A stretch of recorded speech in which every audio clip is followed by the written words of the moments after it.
Hello friends, আমি অপর্ণা চলে এসেছি আজকে আবারও একটা রেসিপি নিয়ে। আজকে রেসিপি হলো চিংড়ি ভাপা। তো এই চিংড়ি ভাপা করার জন্য এখানে আমি 500 গ্রাম চিংড়ি মাছ খোসা ছাড়িয়ে পরিষ্কার করে ধুয়ে একটা টিফিনের মধ্যে নিয়ে নিয়েছি, যে টিফিনটাতে আমি চিংড়িটা ভাপা করব। তো এরকম পরিষ্কার করে নিয়েছি। তো বন্ধুরা, তোমরা ভিডিওটা প্রথম থেকে শেষ পর্যন্ত দেখবে, একদম স্কিপ করবে না।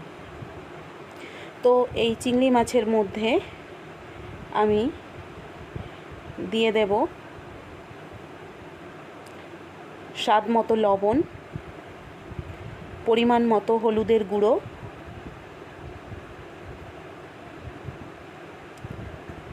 দিয়ে দেব কিছুটা পরিমাণ সরিষার তেল।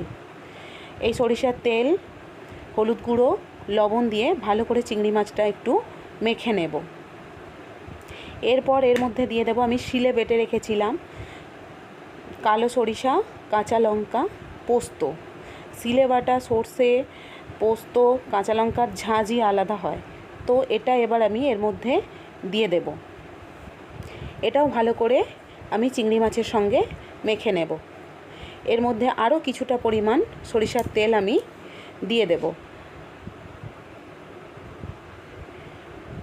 এইভাবে চিংড়ি ভাপা করলে খেতে খুব সুস্বাদু হয়।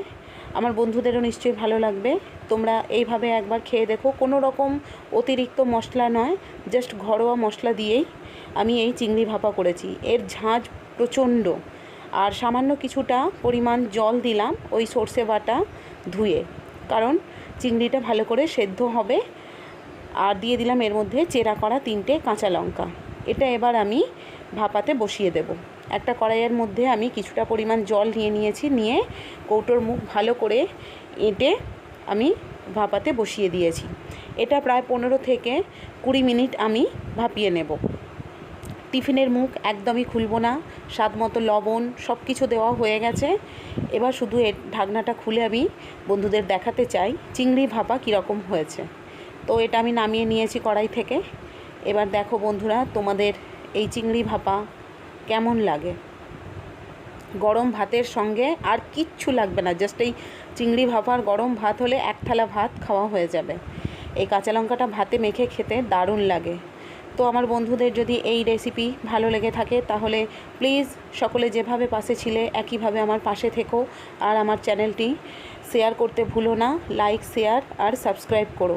একটু বেশি বেশি করে সাবস্ক্রাইব করো আর কমেন্ট করে জানাও চিংড়ি ভাপাটা তোমাদের কেমন লেগেছে। আবার ফিরে আসবো নতুন ভিডিও নিয়ে। টাটা।